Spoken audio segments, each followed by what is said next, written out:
again to another episode of the podcast series Meta Talk with Liana Loporto Browne. And I literally love this space because I get to give voice to successful agents from different eXp countries of NAEA region. Today I have the honor to having here with me Liana. Liana is a very successful woman, professional estate agent of eXp UK. And welcome, Liana, and thank you for giving me this interview. You're very welcome. Hello, Ilaria. Good morning.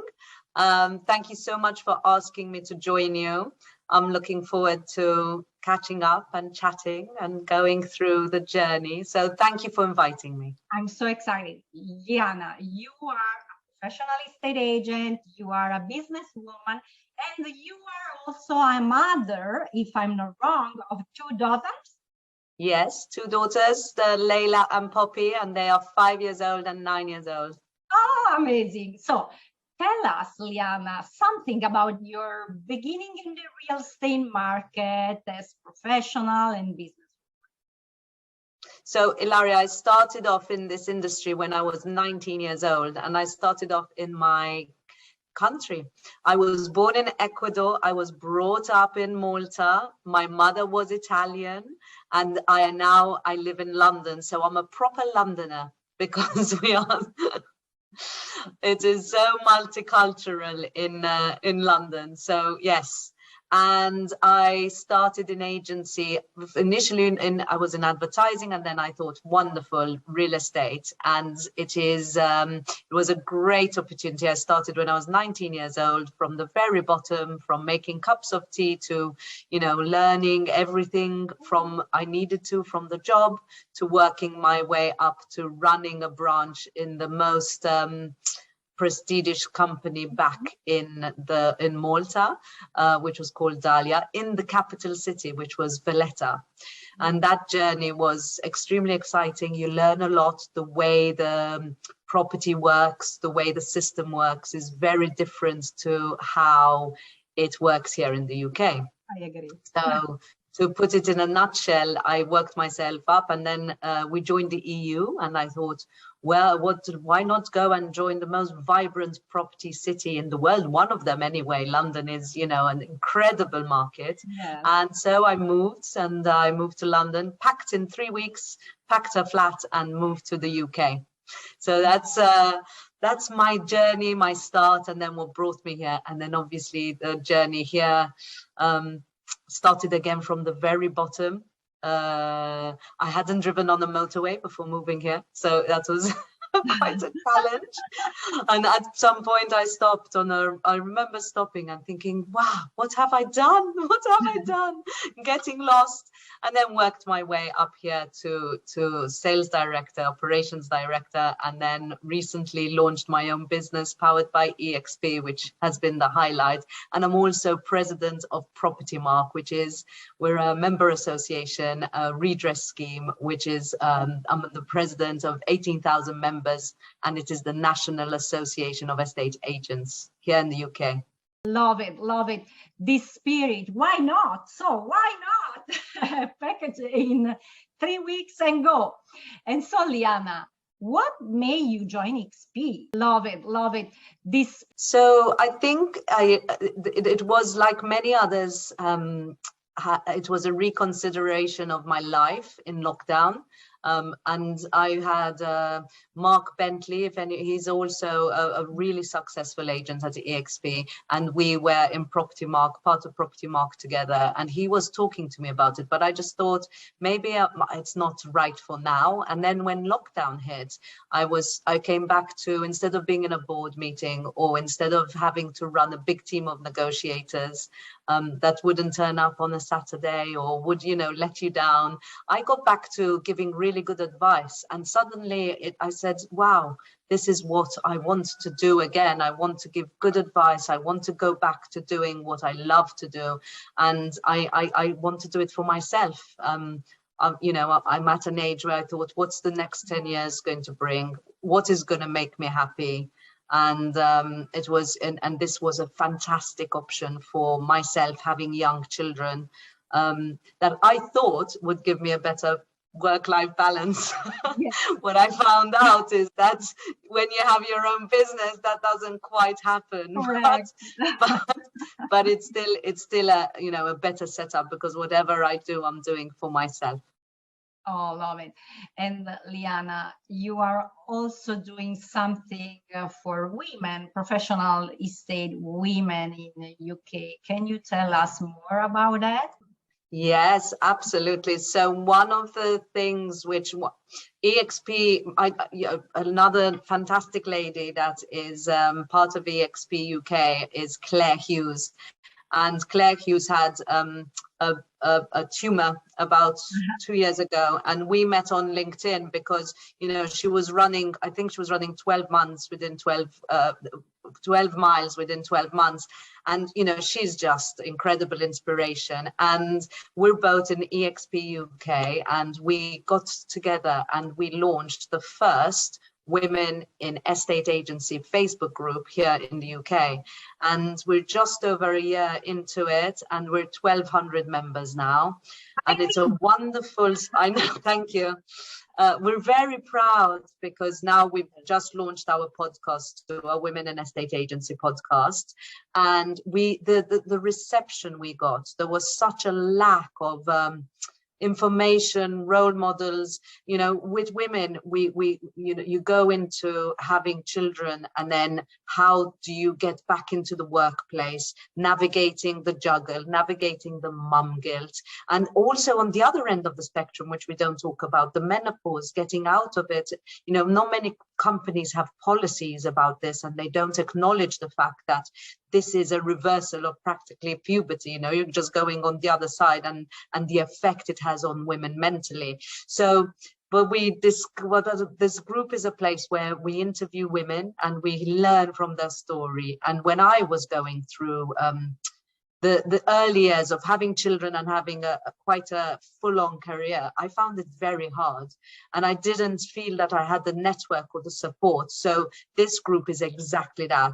You come in, and if you don't have to be embarrassed about asking a question about not being strong, because we as women, we always have to be so strong in our roles to succeed and to exceed. And I speak to a lot that tell me, oh, we always have to dial up the man or dial up the male. So it's a wonderful group and a really safe space. And the podcast is open to men and women, and it's about improving our industry going forward for women. Oh, amazing. Liana, you mentioned success. So what do you feel is the most important quality for someone to have to become a successful estate agent? Can you share with us some tips to become a productive estate agent? I think it's as I get older, that changes because you learn different skills. I think generally for estate agents out there, it's perseverance and just learning how to ride the roller coaster and trying not to let the market affect you, and understanding when you need to adjust because markets change. So it's being adaptable and trying to not think that the same thing will work all the time. And for me, again, we've turned it into such a sales industry, but it's a service industry. And if you're providing really good service and you're providing really good advice, and for me, again, Propertymark, it's it's with qualification. If you're good at what you do, education, and you give yourself confidence by knowing what you're talking about. You go out there, you learn, and you pass on that advice. People sell because they're going through divorce, having babies, possibly, moving on in life. It's stressful. So they want somebody that they can rely on trust. So just be trustworthy and do it for the right reasons. Persevere when things don't go wrong and be adaptable. That's a lot. Yeah. Be yourself, be empathic, take care of your client, right? Yes, and don't see it just as a job. Don't see it just as, this. it can be, I love being an estate agent and I love doing what I do. I love giving good advice, but it is quite a roller coaster at times, especially if sales are falling through. I mean, the legal system in the UK is quite difficult. It's not like everywhere else, so it can be quite difficult. And for women that are considering being agents, once you have children, you've got all of these amazing skills, which, multitasking and empathy and just helping people, problem solving. So, look at, as women, we suffer a lot from imposter syndrome. So don't look at the negatives, look at all the positive skills that you have picked up as a mother, as a woman, and implement those in your work. Love it. Liana, who has either influenced or helped to elevate your career journey? Is there somebody? There's been so many people along the way. I think it's, you can't mention them all, because I don't want to mention one or two people and then leave out other people, but there's been people that have been incredible managers and have really seen the best in me and wanted the best for me, and it's been just a great journey, and great to have that support and learning. But I've also learned a lot in general from other women in business. I'm always trying to learn and go to any kind of training, any webinars, any books that you can read or pick up. So it's also been a matter of self-learning. But I've got a 100-year-old grandmother that is an inspiration. And, she waved at the German bomber when he flew by, and probably that's the reason he didn't drop a bomb on her. So she's one of the most positive people that I know. And I think she's been a huge inspiration in my life, to just always do the right thing and keep going. And obviously you've got your parents that set really great examples about being hardworking and doing the right thing, trying to do the right thing in life. And in what ways have you helped other women either get into their field or professional development? So I think because I have worked with so many women, and I found that journey when I had children, and I kept looking around and seeing there's a lot of men in senior roles in the UK on the boards, and when you look at it, you start to question, why is this happening? And one of the reasons is because we don't have that support network, because there's a lot of imposter syndrome. We think that we can't carry on, and because there's this big gap when women need to look after the children, because we have the lion's share in that, whether we like it to admit it or not. But even if you're not having children, sometimes you're held back because some companies think that you might go and off to have children, or just don't have the belief in there's a lot of that. So I think by offering this platform in the Women in Estate Agency Facebook group and podcast, I think it's incorporated a lot of women in the same group that have already gone through that journey and haven't had the chance to speak about it.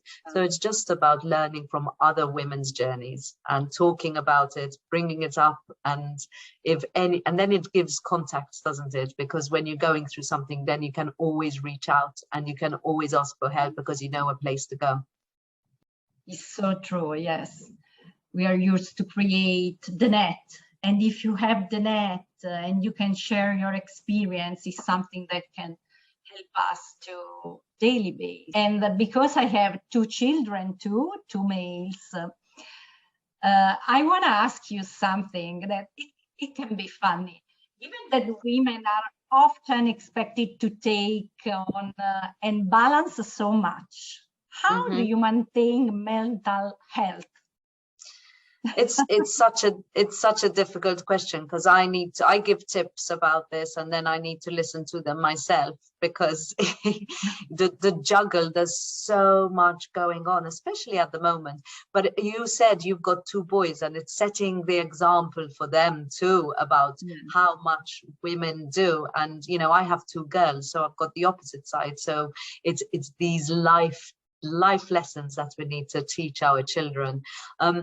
But I suppose it's just trying to carve out that space to really keep that special time for your family, for yourself, for your business.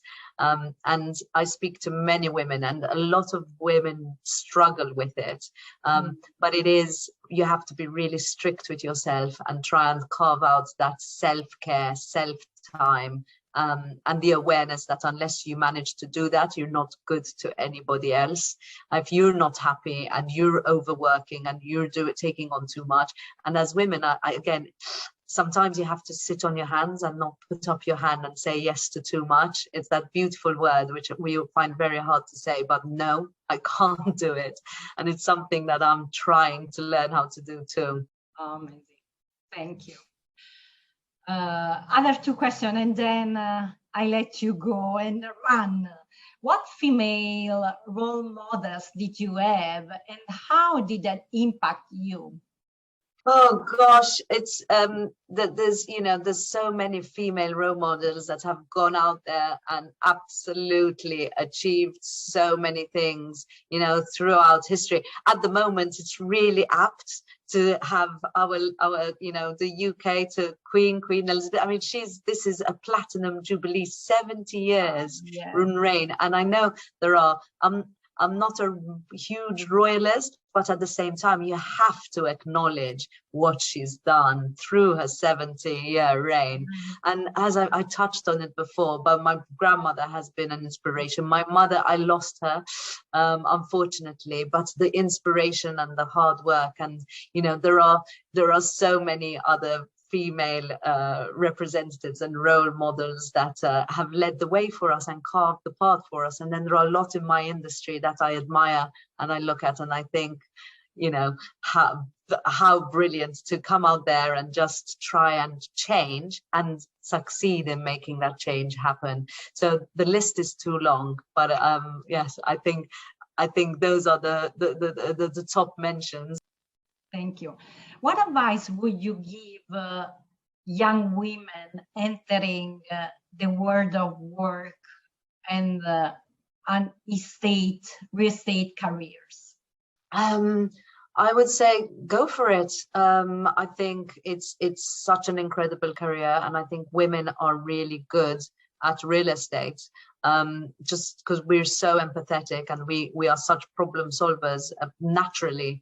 So I think, look, it's not an easy job, but it's a satisfying job. And the one thing I always tell my negotiators when they start, be it female or male, is you never know what that next phone call is going to bring. It could bring £1 million sale, or it could bring bad news. So you need to learn how to deal with that.